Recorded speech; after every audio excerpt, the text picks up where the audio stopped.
Suasana pagi di Jalan Protokol Jakarta lancar dan cukup sepi trafiknya. Sudah repot hari ini pagi 2 November 2021 dari kawasan Jalan Gatot Subroto sampai dengan Selipi. Perjalanan lancar dan pengguna jalan juga tertib mengikuti peraturan lalu lintas. Inilah yang membuat Jakarta semakin indah, semakin nyaman, semakin berkualitas kita hidup di Jakarta. Mudah-mudahan semakin hari semakin bagus, semakin tinggi kesadaran masyarakat. Suasana pagi ini menunjukkan geliat kota Jakarta juga terlihat bagaimana setelah PPKM levelnya semakin turun dan geliat pertumbuhan ekonomi di ibu kota negara Indonesia semakin terlihat.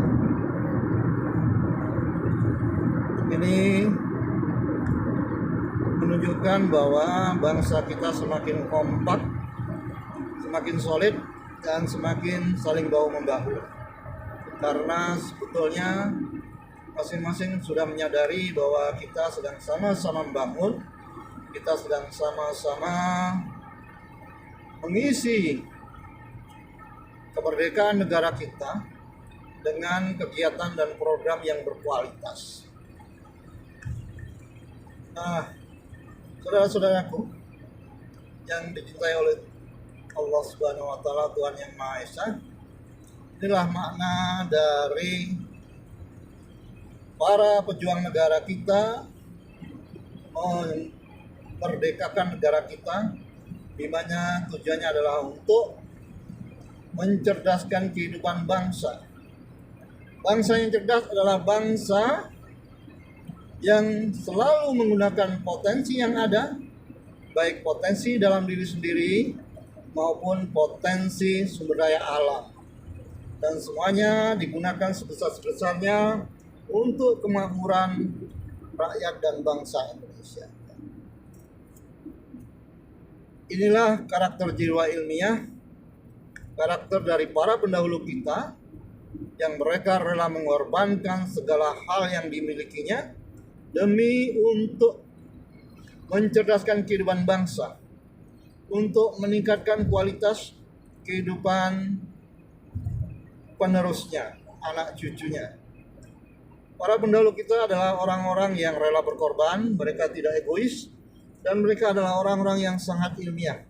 Mereka adalah orang-orang yang rela berkorban demi kemajuan bangsa dan negara. Nah, ini nampak sedikit antrian di keluar tol di daerah Tanjung Duren.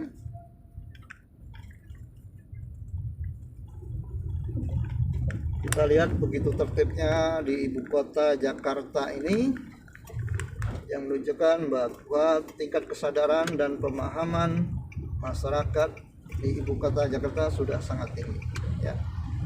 Jadi sekarang tidak perlu terlalu stres jika kita datang ke ibu kota Jakarta, karena di sini sudah terlihat tidak ada lagi orang yang parkir sembarangan, karena ketegasan petugas akan mengangkut kendaraan yang parkir sembarangan dan akan dikenakan denda yang cukup mahal. Inilah menunjukkan bahwa penegakan aturan itu akan merubah perilaku masyarakat, sehingga sistem pemerintahan harus benar-benar bisa menjalankan penegakan aturan yang berlaku.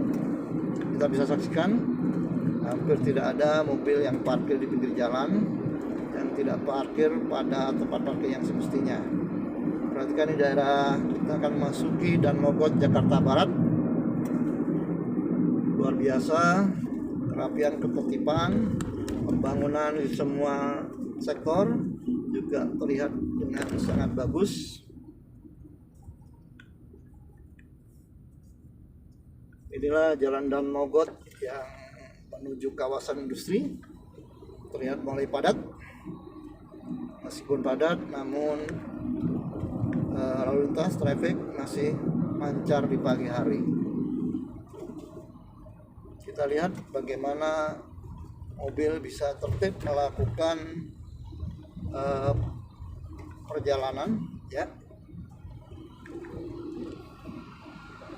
Para pekerja juga berangkat dengan penuh kehati-hatian. Mereka menjalankan sebuah proses perjalanan yang sangat berkualitas. Ini nampak ada di U-turn, ada pengatur lalu lintas, dan kita mengikutinya dengan bersama-sama. Inilah Jalan Dan Mogot yang selama ini mungkin sangat terkenal dengan stasiun TV Indosiar.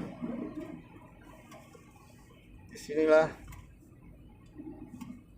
wilayah Jakarta Barat yang nantinya berbatasan dengan Tangerang, ya.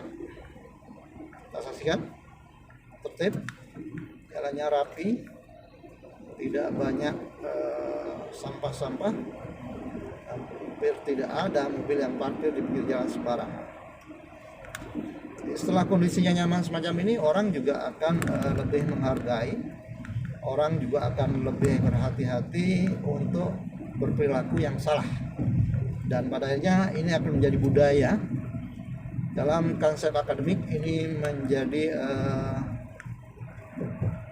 culture development yang diawali dengan rekayasa kebiasaan atau habit engineering. Nah, inilah ketika pemerintah sudah menjalankan fungsinya dengan program-program yang merekayasa kebiasaan yang kita kenal dengan habit engineering, maka dengan sendirinya masyarakat akan secara perlahan tapi pasti mereka akan merubah kebiasaannya. Bangsa-bangsa yang maju sudah puluhan tahun, bahkan ratusan tahun yang lalu, mereka melakukan gerakan budaya dengan fokus habit engineering, sebagaimana yang dilakukan oleh bangsa Eropa. Mereka dulu melakukan gerakan Renaissance, gerakan Aufklärung, yang mana itu secara fundamental merubah cara berpikir masyarakat, kemudian merubah perilaku masyarakat secara serius, dan pada akhirnya masyarakat